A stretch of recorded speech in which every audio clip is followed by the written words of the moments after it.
Hey, shalom. Shalom Pei, Tet, Betty, Pereira, Michael, Frank in Thailand, Jeannie, Jeff.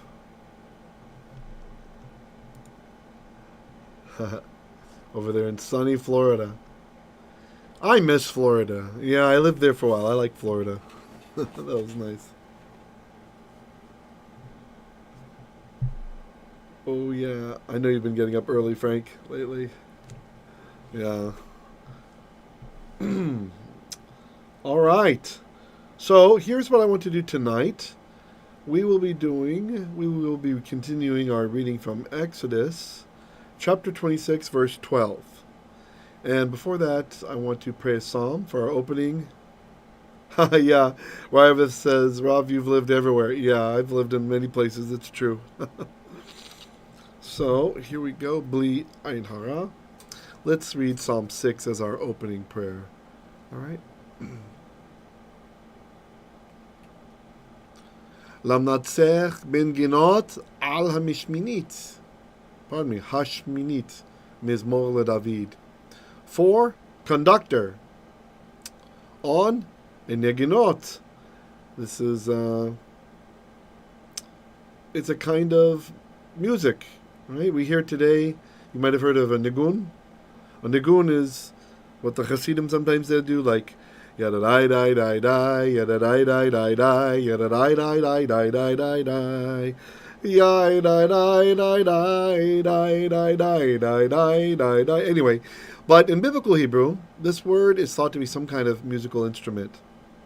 Al, upon, hashminit, the eighth. So this is probably concerning an octave. Mizmor leDavid, a psalm of David. Adonai al be'apecha tochicheni. Oh Adonai, with your anger, or in your anger, do not reproach me, do not correct me. Ve'al b'chamatecha tiasareni. Oh, and that in your wrath, the chema means heat or wrath. Chema of cha, of you.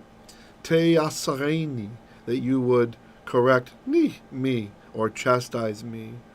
Choneni, be compassionate to me, O Adonai. Ki umlalani, because I am feeble. Refaeni, heal me.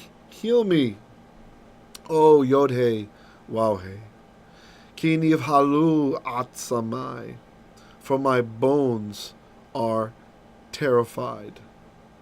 V'nafshi nivhala me'od, and my soul, she is extremely terrified. Ve'ata Adonai ad matai, but you, O Lord, until when? Shuva Adonai, chalitza nafshi, return, O Yodhe, Wawhe. Chalitza nafshi, strip up, rescue my life. Hoshi'ini, save me. This is Hefil from Yasha, to save. Save me, or give me victory. Lema'an chazdecha, for the sake of your chesed, the chesed of cha. And it becomes chazdecha because it's one of those nouns that's a. Ki ein b'mavet zichrecha. Bishol mi yodelach, for there is not in death your memory, or a remembrance of cha. A zecher of cha becomes zichrecha. Bishol, in the grave, mi yodelach, who will thank you, or who will praise you? Yagati be'anchati, aschei v'chol laila, mitati, bedima'ati arsi amse. Yagati, I was weary, be'anchati, with my groaning. An ancha is a groan. Aschei, I was swimming, v'chol laila, all night long, literally in all of the laila, the night.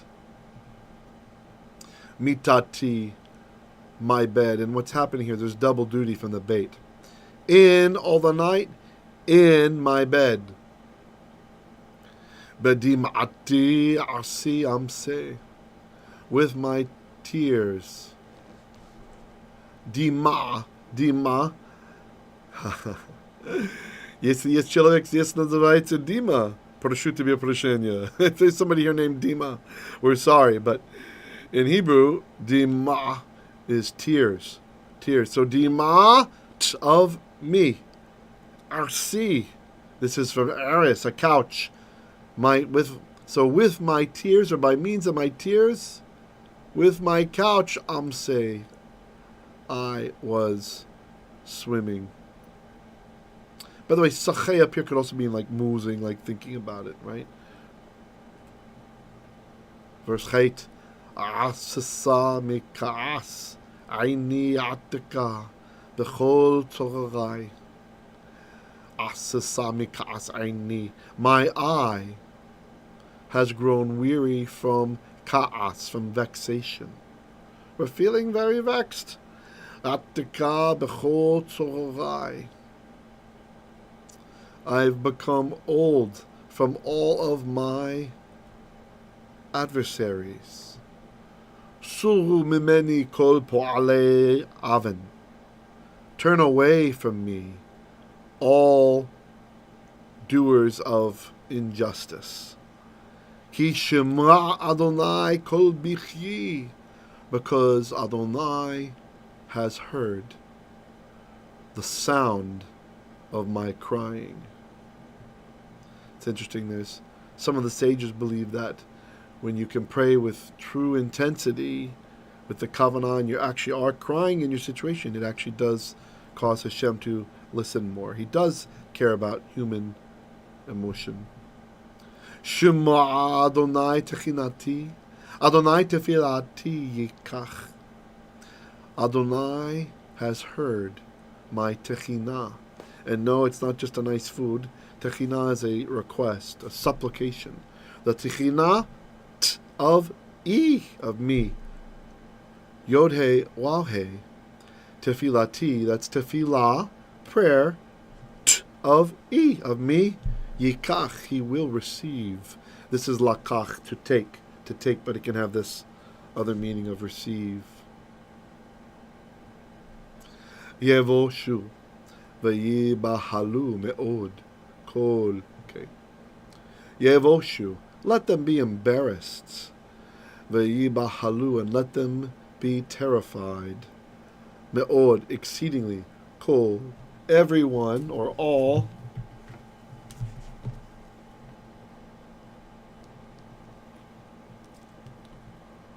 Oyevai.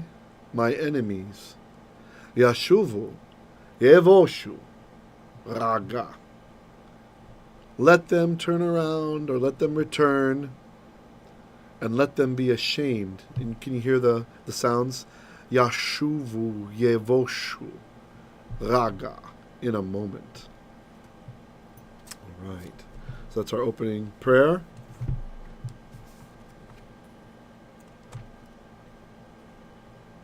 Yes, I hope everybody's having a happy Chanukah.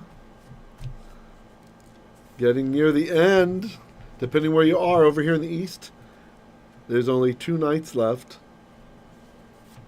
And in the west, you've still got 3. You still have 3. Thank you, Esther, for that nice comment. Shalom, Annie. Good to see you here. All right. So, we are in 26:12, right? Okay.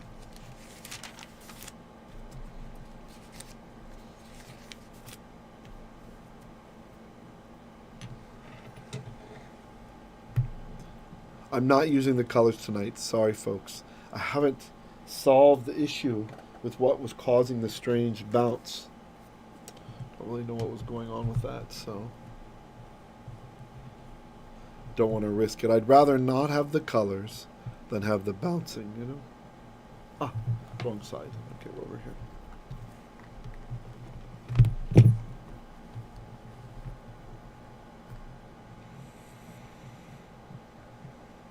Good. There we are.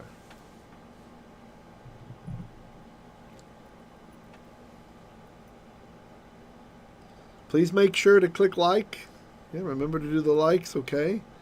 And let me just see. Can I bring this up a bit? Oh, yeah, a little bit. There we go. Okay. I see about 16 likes on the board right now. And it does tell the algorithm something. There we are. Ah. Here. See, so you see the verse number. And I was thinking to start here, but it didn't make sense scanning, right? This word without a verb around here. Then I realized, oh yeah, there's the sof pasuk. So you see, this is the verse that starts on this line. So this other verse is previous. It's from the previous line. See, it's 11. 11 never finished. So it's coming over here. So you can see, if there's just one number, then that's the verse that starts on the line. So jump over here to the little thing that looks like two diamonds or a big semicolon. That's called sof pasuk. Pasuk is a verse in Hebrew, a verse, and sof means the end. Like the Yiddish name for God, He's the Ein Sof, right? The Ein without sof, without ending. He's one who's without end. Brenda said, "What happened to the graphic novel?" What's happening right now in the graphic novel? Every night, well, here it's nighttime. Before I teach you guys, I whip open the graphic novel and I look and I see, hey, is it going to have lots of pictures for us? Or are we still on one of these entire pages where it's just, and then like one little drawing, right? So I'll show you. So for tonight, the problem is it's not really, it's more worthwhile to be in the Koren Tanakh because there's really no pictures happening in the graphic novel, right? So here we are. This has been, okay. We got a picture, right? And then all this text. That's chapter 26. Okay. Then here we are, chapter 26, next page. Text. There's no pictures. Text. No pictures. And then just some guys at the very bottom. We're doing building. Okay. So I didn't really see much value in the graphic novel because of that, So good question, but that's why. So I figured since there's no real pictures going on, we might as well be here. We have the clearer looking fonts, and we have the ta'amim also, right? And the sof pasuks are in there. So basically that's what I do before every class. I quickly flip through, or sometimes it happens in class. You might have seen I'll put the novel up and then, there's no pictures. It's just words forever. So like the artist, I don't blame them. You can't always think of something to draw, right? Like, imagine like on the genealogies, you're going through just going to draw a bunch of people again, or, so you can't. But when the graphic novel is happening, when there's action, like, we have a few verses and there's a picture, right, behind the scenes, and then another few verses, then I'm always trying to be in the novels, yeah. Same thing with First Kings. When we've got action happening in the novel, then we'll be over there. All right.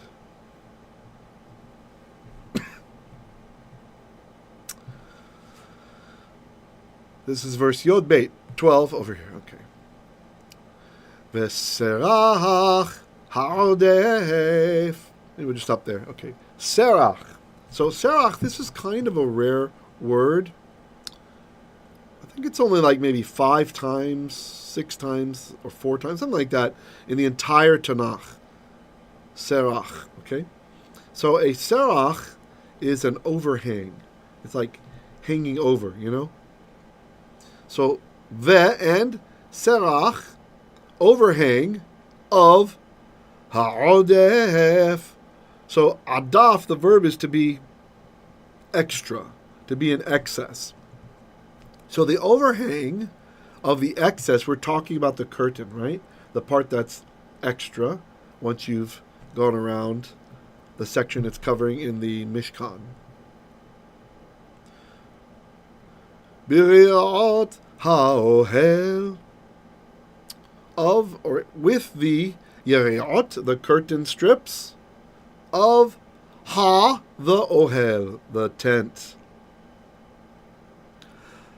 Chatzihi hariah haodephet tisrach al achorei hamishkan.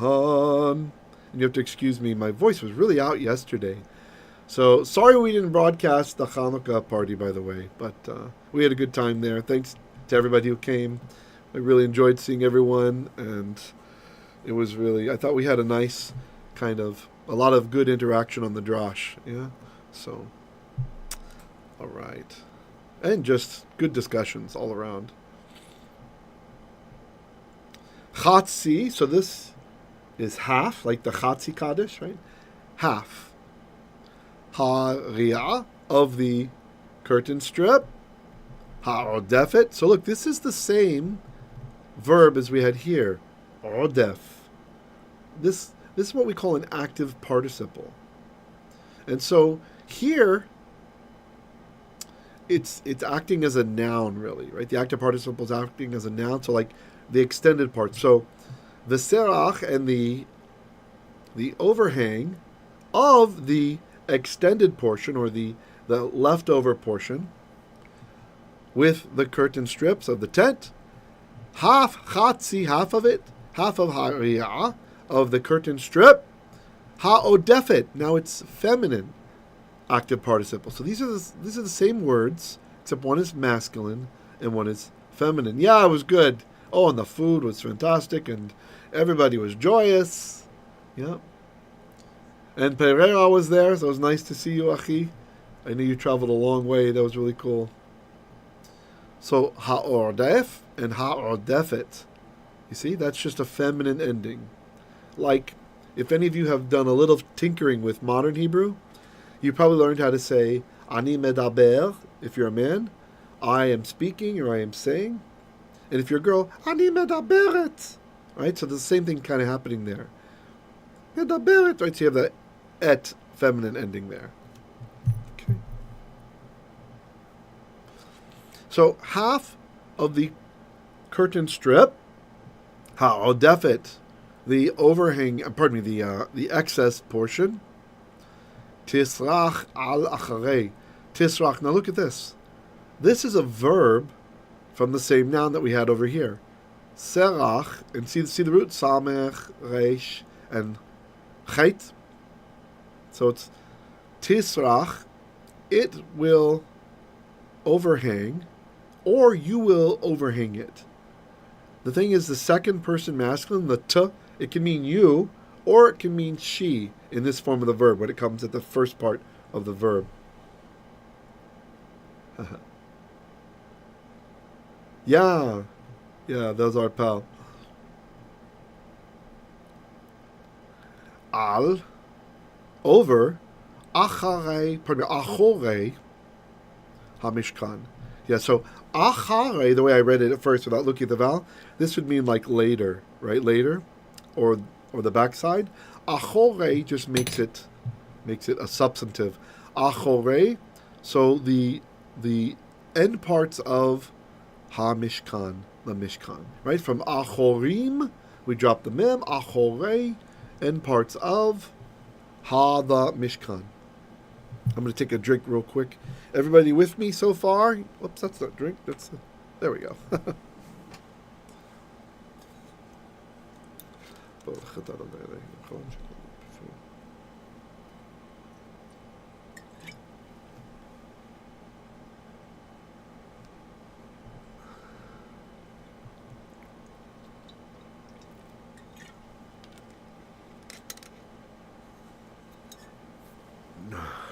Okay, let's continue.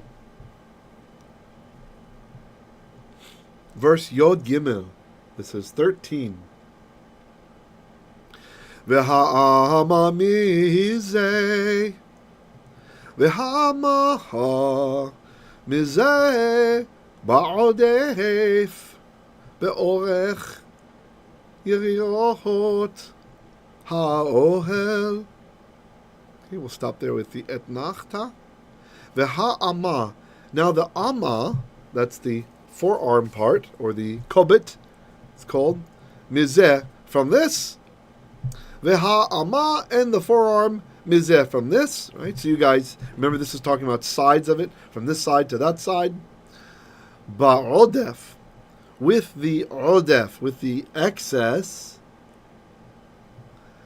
Be'orech yeriot ha'ohel. by the orech, by the length of the yeriot, of the curtain strips of the ohel, the tent. Yihye saruach al tzidei hamishkan. Sorry, my throat is not cooperating today. Mikseh lekassoto. Yihye. So this is from the verb haya. Haya. To be or to exist. The yod at the front tells you it's a he, right? And it's he is or he will be. So yihye, he will be. What's the he? Here's the he. The subject usually follows saruach. And look, this is from the same. We have vaserach, and we have tisrach, and now we have saruach. Okay, so this is what we call it's a noun formed by a passive participle. So the overhanging yihye will be the overhanging part will be al, with or upon tzidei hamishkan. So this is the sides of. So tzadim, we drop the mem, and that makes it of. Tzadeh, sides of ha-mishkan, the tabernacle, the mishkan. Hey, shalom manju. So glad you made it, achi. Mizeh umizeh. From this and from this, meaning on both sides. Lekassoto, to cover, it. So the verb is kasa. For the Tagalog speakers, maybe think kasi. Kasi. So we have a dot in the samech there. That's telling us it's a Piel form. So kiseh, ending in a hey, kaf, samech hey, is to completely cover. To completely cover. Kasa is to cover.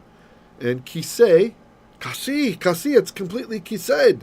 Sorry, that only works for the Filipinos. But goodness, it's completely covered. And then you remember what happens with verbs where the third letter, the last letter is a hey? The lamed hey verbs? Oftentimes we say the hey goes away. Other times it becomes a tav. And so that's what's happening here. It becomes a tav because we're adding a vav to the end. Lekassot. Actually, that's not true. I take that back. Let's rewind. Okay, sorry. That does happen, that the hey will become a tav when you put the suffix on, but that's not why it's that way here. The infinitives, an infinitive is when you say to do something, right? To do, to run, to jump, to kill, to paint, to eat, etc. Okay? That's an infinitive. So when you form the infinitive in Hebrew, if the verb is a lamed hey verb, that means if the last letter is a hey, right? As it is in this place. See, we've got the, I can almost reach it. I'm going to fly a bit. Let's fly for a sec. There we go. Okay. So you got the kaf, you have the samech, and then this would have been a hey there. Okay. So when you have like that, and you want to make an infinitive, so kiseh is to completely cover. Well, I'm sorry. It really means he completely covered. But I want to say to completely cover. So the lamed is to, and now that hey is going to become, that ending will be ot, right? Ot. Usually we expect a full vav there at the end, a cholam vav. So this works with all verbs that end in hey.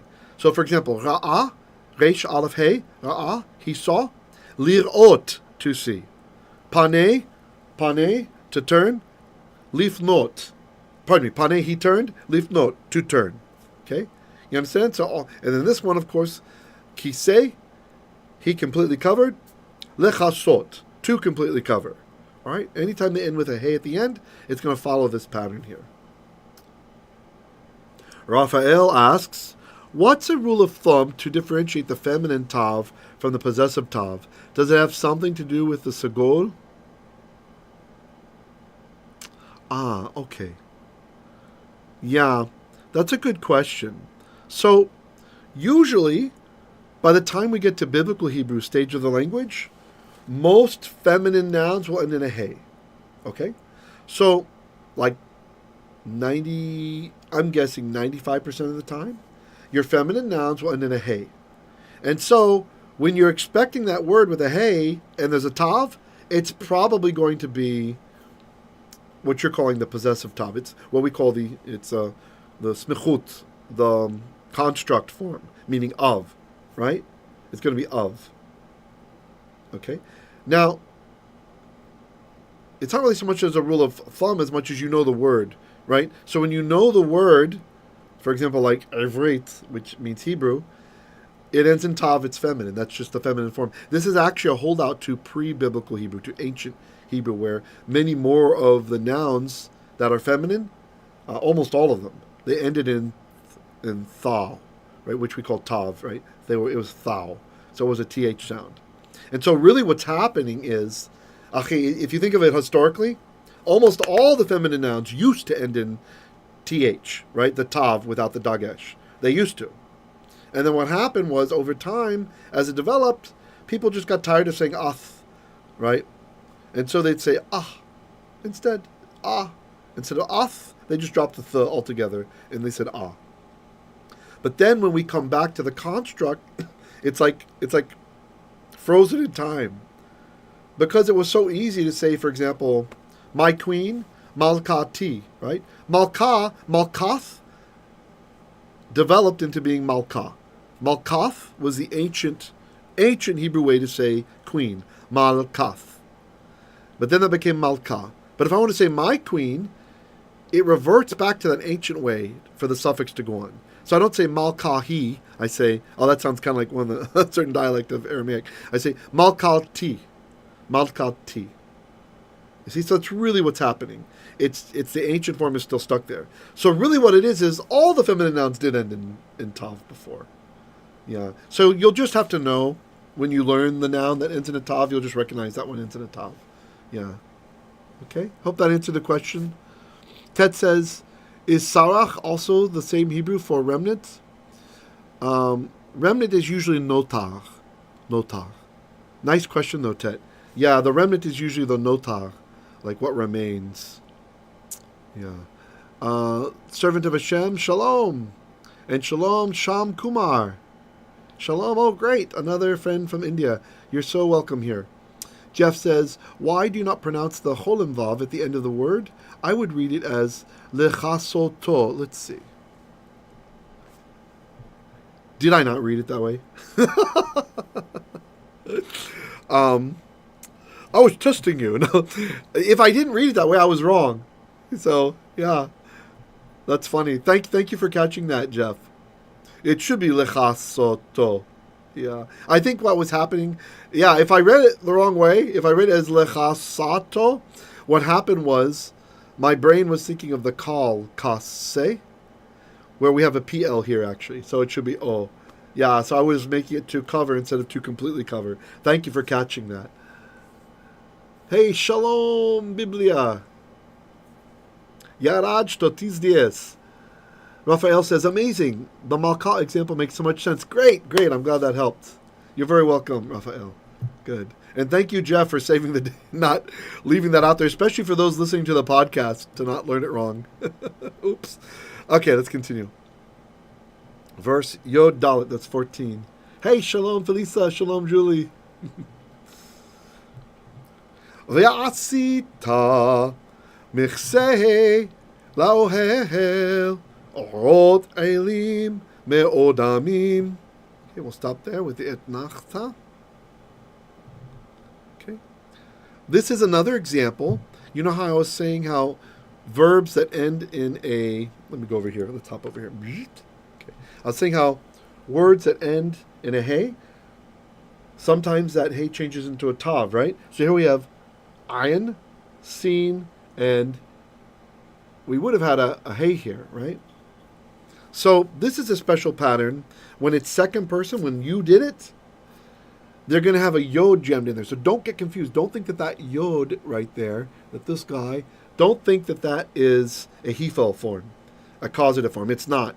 It's just part of the pattern for verbs that end in a hey, where the third root letter is hey and the hay's gone away. When you put the tav back on the end, from ta for atah, we're going to have a yod there. So, for example, ra'ah, reish aleph hey, ra'ah, he saw. He saw. Ra'ah. But now I want to say you saw.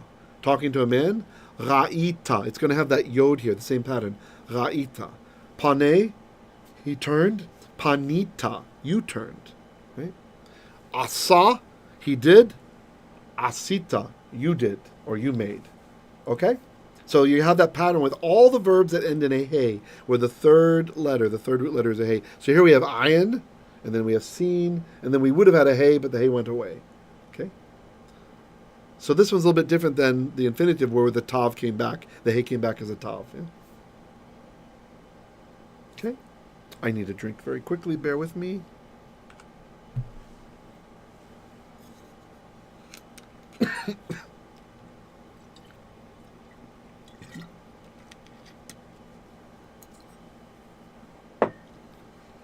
All right.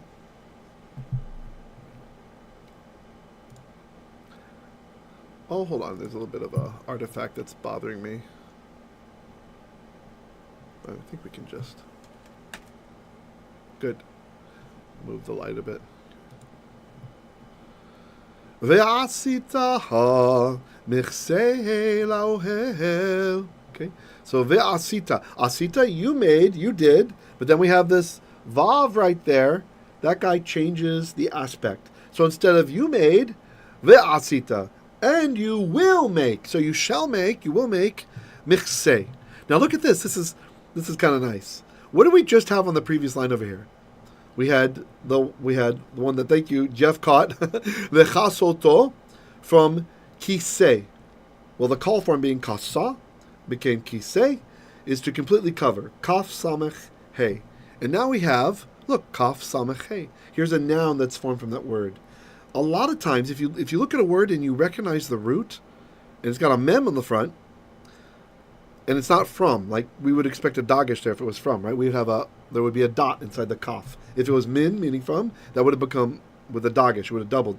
So a lot of times if you recognize the root, and you don't know the word, but you remember the verb, you can often figure out in context what that word means. So here we have the mem.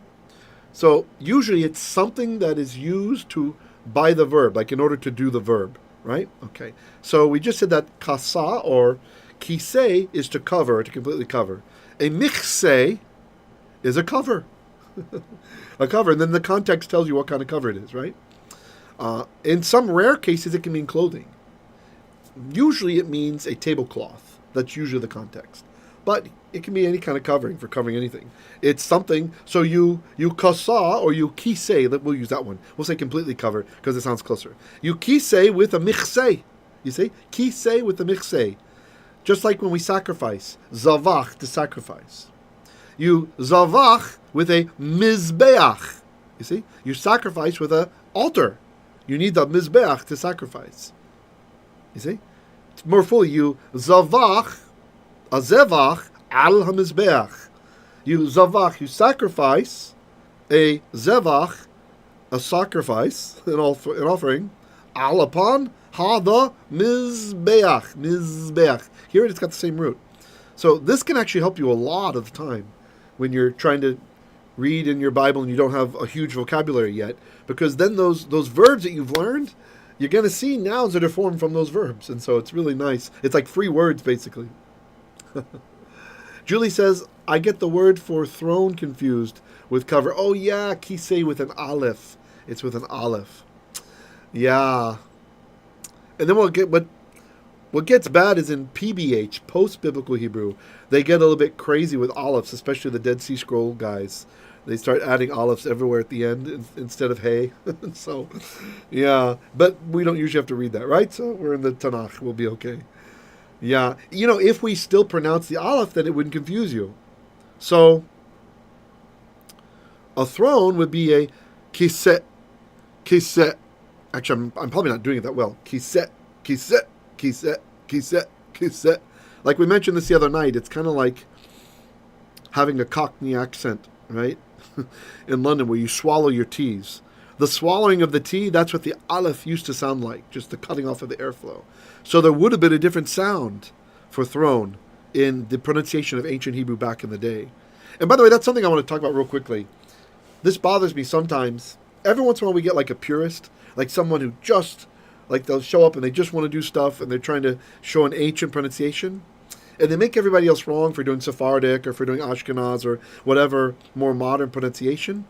The thing you need to understand is there wasn't a ancient pronunciation. There wasn't, you understand? There wasn't one. There are several ancient pronunciations. And there are several dialects as well. And there's changes in the accent of each of those dialects, each of those pronunciations over time, right? The Tanakh is written over a period of 1,000 years. I've said this before, but imagine English from 1,000 years ago. Almost nobody here will understand. The German speakers will probably get it better than the English speakers, right? The way that English from 1,000 years ago sounded. So don't let it bother you. It's nice to try to use one of the ancient pronunciations or part of the ancient pronunciation. Sometimes it's a fun exercise to do. But the main thing is that we're understanding what we're praying, right? We're understanding what we're reading. That's to try to nail it down the way that David said it. First of all, nobody knows. Nobody knows. We've got some ideas. We know the tav was a tha. We know the vav was a wa. Things like this. But those regional dialects, the actual language, there were dialectical elements of the language, like grammatical differences, as well as pronunciation. You guys remember when the guys are trying to cross the river, right? You have a civil war, and they're trying to cross the river, and they're saying, they've got the sword drawn, say shiboleth. And the guys couldn't say the sh, siboleth. That's how they knew, because they looked very similar. There wasn't enough distinguishment between the tribal appearance, right, to look at the person as another race. So just back then, they were pronouncing things differently. So both of those count as ancient pronunciations of Hebrew. So just so people can relax a little bit, if someone kind of comes at you hard, that's not how they used to say it, it's fine. It's nice to have some knowledge of that, and that can be a fun thing to pursue. But the main thing is to understand what you're reading. And, I had a guy tell me this last week, from the Religion of Peace, of course, basically saying Jews aren't really Jews, and blah, blah, blah, we're not the real ones. Yeah, okay, fine. And he had it in his mind that Ashkenazim had a different dialect than the Yemenites, for example. And I'm like, what are you talking about? Hebrew was the international language of Jews for centuries. So if someone up in Italy wanted to write someone in Germania, or wanted to write a letter down to somebody in the modern region of Yemen or over in Egypt, they all wrote the same Hebrew. And the writing was the same. Those were not dialects. Today they are not dialects. Okay? So this is a misconception. Same Hebrew. Yes, we would pronounce it differently, but who cares? If someone in London pronounces a word differently than someone in Arkansas, does that mean it's a different language? So come now. It's kind of crazy, the stuff the anti-Semites pull up to try to cause some kind of division or to cause trouble. It's not a problem. There's no problems. We have a continual line of the development of Hebrew all the way from Moses all the way to today. We can trace where it came from, where it was, what the influences were, why it changed, why rabbinical Hebrew absorbed certain words. Like there's a lot of Greek words in rabbinical Hebrew, stuff like this. Like parakletos, very popular, right? This is a rabbinical Hebrew word as well. It means an advocate, like an attorney, right? And the one who does more mitzvot gets more parakletos, more defense attorneys, basically. Julie says, thank you. I remember you talking about aleph. I have to work on my spelling. A word uses an aleph versus a hey means something different. You're welcome. I don't pronounce the aleph either. Nobody really does today. So that can be a problem. That's a normal problem. Don't worry about it. And this is usually more of an issue. It's useful to know what kind of learner you are. So this is usually more of an issue for auditory learners, right? It's not that there's different types of learners, and when you know how you learn, you can leverage off that, right? There's kinetic learners, people who learn well if they're exercising or moving about or doing something when they're doing the memorization. There's those who like to see different colors when they're writing. I think I showed you guys one of my old Tanakhs with like bright colors all over the place. That's me. I like to see the color things. And there's other styles too. It doesn't matter your style, just learn what it is. And different ones have different advantages and disadvantages. Yeah, so. Gary says there's a video of two Scotsmen on a voice-actuated elevator trying to say 11. That's awesome. I want to see that. I like it. Pei says he does not know how many dialects in Chinese. Oh, yeah, right. You're right. Yeah. Yeah, well, one of our elders knows Fuquan, I think it's called Fuquan, right? I know there's that. There's Fuquan, Cantonese, Taiwanese, Mandarin, and I'm sure there's many more in such a large population. There must be. Yeah. Yes. Daniel says, Shalom, shalom, morning from work. Hey, you're welcome here. God to see you, Daniel. All right. So let me get a drink of water and we'll continue.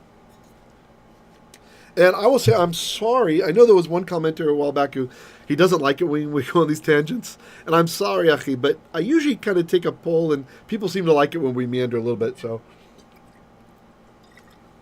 hope you won't mind. Ryabeth says, here in England, there are different accents in the same city, a bit like Boston. Oh, yeah. You know, it's funny. I went to school in Boston, and the only people in Boston who sound like Bostonians to me when I was there is like the phone operator. If you called information or something, it's like everybody else seemed to speak kind of like, but then you like those working for the government or working for the phone company. Pack the can, have it yet. You know, like there's no R's. It's just insane. Yeah. Beautiful city though. Okay. So cold in the wintertime. So you shall make a mikseh, a cover. Laohel. So ohel, you know, is tent, right? And the lamed means 2 or 4. So here it's 4. Now, if it just said laohel, it would be for a tent. But look, it's laohel. Oh, I want my colors I want to draw. Hope I can get this figured out. Okay, so what's happening? So you remember the definite article ha, the, from ancient Hebrew hal. That lamed will usually leave a mark. It will put a dot in the next letter. But there are some letters that can't take a dagesh. They can't take the dot. They're the 4 letters that we call the gutturals. So that's aleph, ayin, hey, and chait. They cannot be doubled, so they can't take the dot inside of them, the doubling dot. You will sometimes see a dot in aleph. That's something else, okay? And then there's another letter he's a guttural wannabe, reish. So all of those, they can't take it. So what happens when you want to say the, and then there's a word that can't be doubled at the beginning, from the ancient hal, the ancient word hal, that lamed has to go somewhere. And so what it does is, instead of having a short, just a flat line, right, for the, he tries to go into the aleph, he can't double, so then the dot comes down here and he makes this vowel longer. So if you've learned which vowels are longer, which ones are shorter, it's okay if you haven't. But when you do learn that, you'll notice that this one, it's considered a longer vowel, or o in Ashkenaz, right? So la ohel means for the tent. The lamed is the 4, the is the, and then ohel, tent. So veasiyta mikseh laohel. So you shall make a cover, a mikseh, for the ohel, tent. Laohel. Hey, Shalom William. He says, I like listening too when I'm walking to see how many Hebrew words I recognize without seeing the word. Oh yeah, that's good. That's good practice. Yeah. Yeah, that's a good idea. You know, there's another thing that might be useful to you guys. There's years ago, I was in Jerusalem one time, and I went to the Bible Society, and I had this idea I had for many, many years. Have you ever heard those dramatized King James Version Bibles? You guys ever heard that? They have like thunder and sound effects, and sometimes there's music, right? It's kind of nice if you're listening to the Bible or whatever in King Jimmy. Well, I thought that'd be so cool to do in Hebrew, right? And I wanted to do it for a long time, and I finally realized I'm never going to do this. And so I went in, I talked to them about it, and I remember there was a Swedish lady, I think, and she brought out the manager, and he got all excited about it, he liked it, and they decided to do the project. Of course, it took years. They did New Testament first. And then they finally did Tanakh. So you can actually go out there and you can listen to, you can get it on USB stick and MP3. And I think they have an app for it. They used to have an app on Android. I don't know if it's on iOS or not, called Kitvei HaKodesh.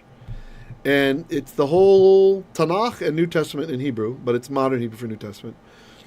And you can listen. It's dramatized with music and actors. And sometimes there's mistakes. Every once in a while there's a word mispronounced. But, continual improvement. But you can adjust the speed. So this can be a good thing. This can be very useful too. To turn the speed down if you need to. Or some fine readings on YouTube. Or some of the readings we have here on this channel. You can also turn the speed down.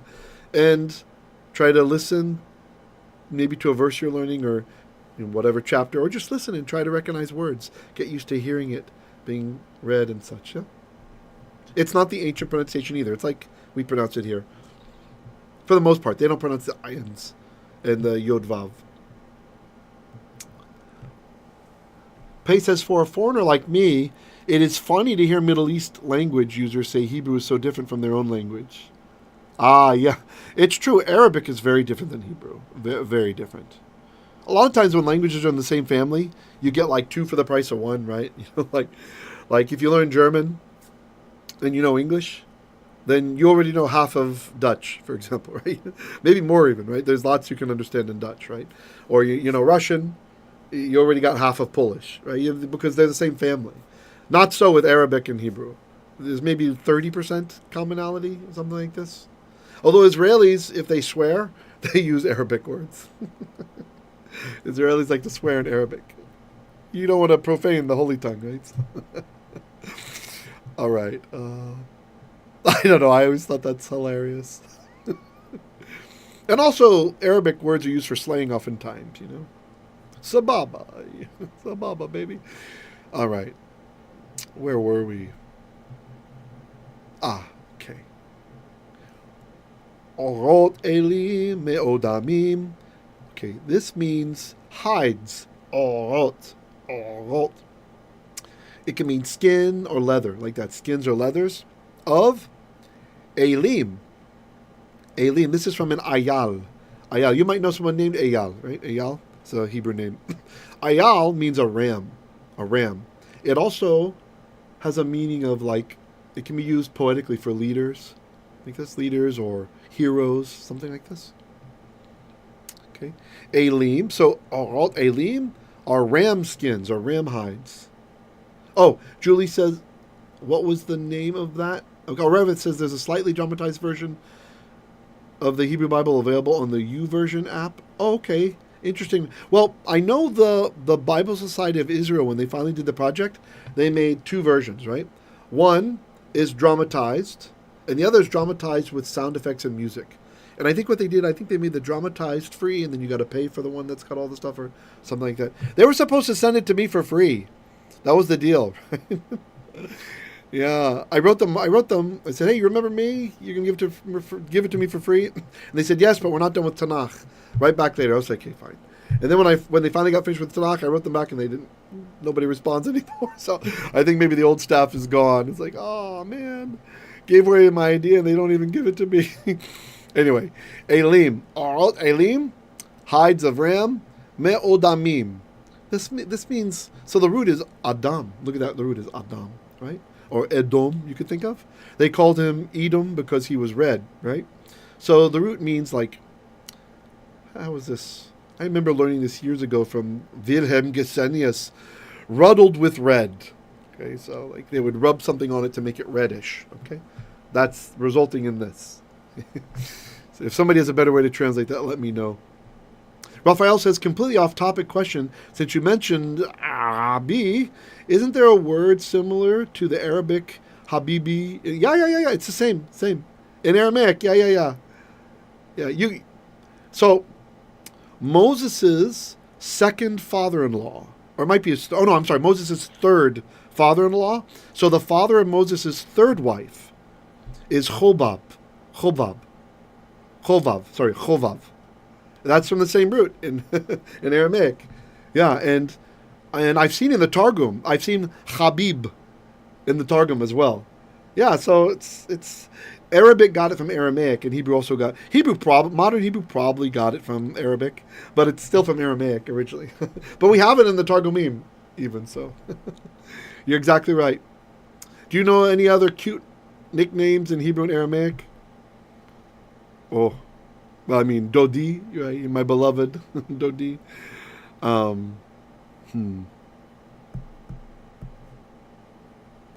So there's a lot of Russian influence for like nicknames and such like that. So yeah, I'm not sure if you want the Russian influence, and because in Israel today, 20% of Israelis are Russian speakers, and if you live in like Haifa, 25%. And if you live up north, like Nahariya, it's like everybody speaks Russian, right? So they've had a lot of influence also on nicknames and things like that in modern Hebrew. Yeah. You can. There's also like shonele. Although that's a Yiddish influence, but you still hear that in modern Hebrew. That's like cutie pie, shonele. And if more come to me, I'll tell you when I'm teaching. Brendan says, "Who was the third wife? We don't have her name. We only have the name of the father-in-law, Chovav." Nice question. Babushka, grandma. Yeah, well, that's bubala. Bubala is babushka, but that's Yiddish. Bubala. Yeah, it's blended. Arabic and Russian and Manju dramatized with music. Yeah, they did it this way.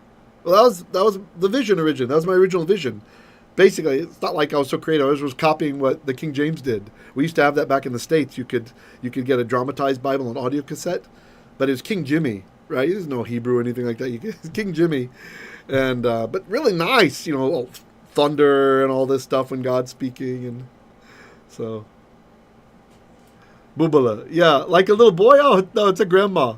Bubala's a grandma. It's a term of endearment for a grandma. Yeah. All right. Let's see. Oh, and the Russian Jews. I might. Okay, this might not be in whatever dialect of Yiddish you might have heard of or been familiar with. The Russian Jews will sometimes say babulka or babulichka. Yeah, but wait, is it babula? Oh yeah, it might just be the Russian Yiddish that does that. There's different dialects of Yiddish, right? So I think there's like 4 or 5 different dialects of Yiddish itself. So just depends on the region. You get more influence from whatever the local language is. So they'll take like the Yiddish ending and put it in the end of a Russian word. Oh, interesting. Ravid says bub in Bavarian is little boy. Oh, well, we have in American English slang in the South, we've got bubba. Isn't that interesting? Bubba. So I wonder if that is from the Bavarian. Very interesting. Trayvon Shalom says, so should one learn biblical or modern Hebrew first? Biblical. I mean, it depends on your goals, right? If your goals are just to chit-chat with people, then go for modern Hebrew. If your goals are to understand what you're praying in shul or to be able to read the sacred text, biblical Hebrew, yeah.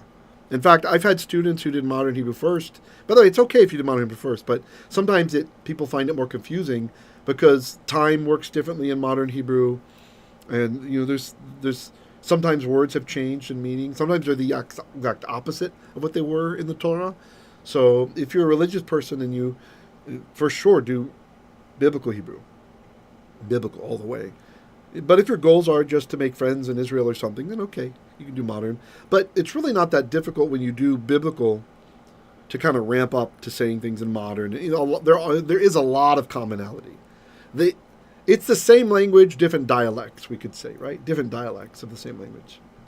Yeah? Okay, where were we?